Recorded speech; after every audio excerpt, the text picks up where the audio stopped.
출생 시민권 제한 조치가 연방 대법원에서 위헌 판결로 제동이 걸리자 트럼프 공화당은 원정 출산 저지 법안부터 의회 입법을 추진하고 나섰습니다. 미국의 250주년 독립기념일 행사가 역대 최대 규모로 열릴 예정인 가운데 주미 대한민국 대사관은 우리 국민들에게 안전수칙을 안내했습니다. 새로 변경된 미국의 학자 융자금 제도가 7월 1일부터 발효 시행에 돌입해 대학생들과 학부모들의 주의가 요구되고 있습니다. 미국의 메디케어 가입자들은 7월 1일부터 체중 감량, 비만 치료제를 월 $50의 본인 부담금으로 처방받을 수 있게 됩니다. 미국 개인 투자자들이 올해 상반기 주가가 떨어질 때마다 적극적으로 주식을 사들인 것으로 나타났습니다. 시청자 여러분 안녕하십니까? 워싱턴 뉴스 투데이입니다. 출생 시민권 제한 조치가 연방 대법원에서 위헌 판결로 좌초됐지만 트럼프 공화당에서는 원정 출산 저지부터 법으로 정하는 의회 입법을 추진하고 나섰습니다. 트럼프 대통령은 즉각 입법을 촉구했고 이에 공화당 의원들은 개헌은 사실상 불가능한 상황이므로 원정 출산 저지 등을 담은 법안을 상정하려는 움직임을 보이고 있습니다. 한면태 기자가 보도합니다. 미국서 태어나는 누구나 미국 시민이 된다는 수정헌법 14조에 도전했던 도널드 트럼프 대통령은 출생 시민권 제한 행정명령이 연방 대법원에서 6대3의 판결로 좌초됐음에도 또 다른 입법 투쟁에 돌입하고 있습니다. 대통령 행정명령보다 한 단계 높은 출생 시민권을 제한할 수 있는 법률을 마련하라고 연방의회에 촉구하고 나섰습니다. 도널드 트럼프 대통령은 트루스 소셜에 연방 대법원이 출생 시민권을 유지하는 판결을 내렸다며 이는 국가에 너무나 나쁜 것이라고 비판했습니다. 트럼프 대통령은 더 이상 길고도 다루기 어려운 헌법은 필요하지 않다면서 연방의회는 미국의 비싸고 불공평한 것을 끝내기 위한 입법 작업을 오늘 당장 시작해야 한다고 요구했습니다. 이에 대해 같은 공화당의 마이크 존슨 하원의장은 연방 대법원의 판결로 심각한 도전은 앞으로도 지속될 것이라며 개헌은 거의 불가능하지만 입법으로 가능한 분야를 연구하게 될 것임을 시사했습니다. 미주리 출신 공화당의 에릭 슈미트 하원의원은 즉각 출생 시민권을 제한할 수 있는 법안을 상정할 것이라고 강조했습니다. 이미 연방 하원에는 테네시 출신 공화당의 앤디 오글스 하원의원이 원정 출산부터 저지하는 앵커 어웨이 법안을 발의해놓고 있습니다. 게다가 원정 출산은 트럼프 행정부 차원에서 최대한 저지하려는 조치가 이미 시행되고 있습니다. 미국 비자를 관할하고 있는 국무부는 한국 등 해외 공간에서 미국 출산과 자녀의 미국 시민권 획득이 주목적으로 의심되는 임산부에 대해서는 6개월 치료가 가능한 B1, B2 방문 비자를 거부하도록 지시해놓고 있습니다. 미국 입국을 심사하는 국토안보부 소속 CBP의 입국 심사관들은 출산이 임박한 것으로 보이는 외국 임산부의 미국 입국과 체류를 거부할 수 있도록 재량권을 확대해놓고 있습니다. CBP는 외국 임산부들의 미국 입국을 일괄 차단하기는 어렵지만 미국 체류지와 의료 비용 감당 능력 여부, 항공기 티켓 등을 종합 고려해 체류 기간을 단축해 부여하거나 입국을 거부하게 될 것으로 관측되고 있습니다. 연방 법무부는 원정 출산을 유치하려는 미국 내 조직들에 대한 대대적인 추적과 수사에 나서 있습니다. WKTV 뉴스 한면택입니다. 미국 독립 250주년 기념 행사가 오는 7월 4일 역대 최대 규모로 열릴 예정입니다. 수백만 명이 행사장을 찾을 것으로 예상되면서 주미 대한민국 대사관도 우리 국민들에게 안전수칙을 안내했는데요. 특히 군중 밀집과 폭염, 공공안전에 각별한 주의를 당부했습니다. 자세한 내용 안혜린 기자입니다. 주미 대한민국 대사관이 미국 독립 250주년 기념 행사를 앞두고 동포들에게 신변 안전에 각별히 유의해달라고 당부했습니다. 올해 독립기념일은 미 건국 250주년을 맞아 워싱턴 DC를 비롯한 전국 주요 도시에서 사상 최대 규모의 기념 행사와 불꽃놀이가 예정돼 있어 예년보다 훨씬 많은 인파가 몰릴 것으로 예상되고 있습니다. 대사관은 공연장과 불꽃놀이 행사장 등 사람이 많이 모이는 곳에서는 뛰거나 다른 사람을 밀지 말고 이동할 때도 주변 사람과 충분한 간격을 유지해달라고 안내했습니다. 또 군중이 한쪽으로 몰리거나 압박감이 느껴지는 등 이상 징후가 발생하면 즉시 안전요원에게 알리고 안전한 장소로 이동해야 한다고 강조했습니다. 무단 횡단이나 도로 점거 등으로 인한 교통사고에도 각별히 주의해달라고 당부했습니다. 올해는 폭염도 변수입니다. 고온다습한 날씨가 예보된 만큼 충분한 수분을 섭취하고 장시간 야외 활동은 가급적 피하는 등 온열 질환 예방에도 신경 써야 한다고 설명했습니다. 최근 미국에서는 축제와 공공시설 등 다중이 모이는 장소에서 총격 사건이 잇따르면서 행사장 안전에 대한 경계도 한층 강화되고 있습니다. 이에 따라 경찰의 보안 검색과 출입 통제가 평소보다 강화될 수 있는 만큼 안전요원의 안내에 적극 협조하는 것이 중요합니다. 또 주인 없는 가방이나 수상한 물건을 발견하면 직접 만지지 말고 즉시 경찰이나 행사안전요원에게 신고하고 갑자기 군중이 몰리거나 큰 소리가 들릴 경우에는 상황을 확인하려 하기보다 먼저 안전한 곳으로 대피하는 것이 바람직합니다. 대사관은 사건 사고가 발생하면 즉시 911이나 인근 경찰에 신고하고 영사 조력이 필요한 경우에는 주미 대한민국 대사관 영사부 202-939-5653으로 연락해 도움을 받을 것을 당부했습니다. 미국 건국 250주년이라는 역사적인 행사를 안전하게 즐기기 위해서는 주변 상황을 한 번 더 살피고 경찰과 안전요원의 안내를 차분하게 따르는 것이 무엇보다 중요합니다. WKTV 뉴스 안혜린입니다.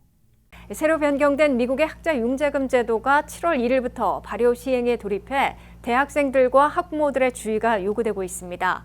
대학원과 학부모들에 대한 플러스 학자금 융자에 새로운 한도가 생기고 펠그란트 자격이 좁아지면서 상환 프로그램은 7개에서 2개로 통합됩니다. 트럼프 공화당이 1년 전 서명 발효시킨 BBB법에 따라 대폭 바뀐 대학 학자 융자금 제도가 7월 1일부터 공식 시행에 들어갔습니다. 4,500만 명이 이용하고 있는 대학 학자 융자금 제도는 7월 1일부터 새로운 융자 한도가 생겼고 앞으로 90일 안에 상환 플랜이 2개로 통합됩니다. 첫째, 대학원생과 학부모들에 대한 학자금 융자인 플러스론의 새로운 한도가 설정됐습니다.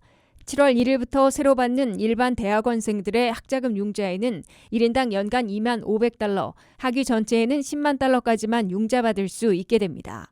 학부생들의 학부모들이 받는 플러스론에는 연 2만 달러, 전체로는 6만 5천 달러로 제한됩니다. 의사, 수의사, 약사, 변호사 등 전문학위 대학원들인 메디컬 스쿨, 로스쿨 등의 대학원생들에 대한 한도는 연 5만 달러, 토탈 20만 달러까지 학자 융자금을 받을 수 있게 됩니다. 연방학자 융자금을 이용하는 미국인들은 라이프타임, 즉 평생 전체로는 25만 7,500달러까지 연방학자 융자금을 이용할 수 있게 됩니다. 다만 7월 1일 이전에 이미 받은 학자 융자금은 새로운 한도가 적용되지 않습니다. 둘째, 연방 무상학비 보조인 펠그란트를 받을 자격이 일부 제한됩니다. 장학금이나 무상원조가 수업료 학비보다 많을 경우 펠그란트를 받지 못하게 됩니다. 소득은 적지만 자산을 많이 갖고 있을 경우에도 무상 원조인 펠그란트를 받지 못하게 됩니다. 예를 들어 연소득은 $10,000로 저소득층이지만 100만 달러어치의 자산을 갖고 있으면 펠그란트를 못 받게 됩니다. 이를 위해 뺍사를 제출할 때 현금 보유를 보여주는 체킹, 세이빙 어카운트, 사업체 순가치, 투자원 가치 등을 밝히도록 의무화됩니다.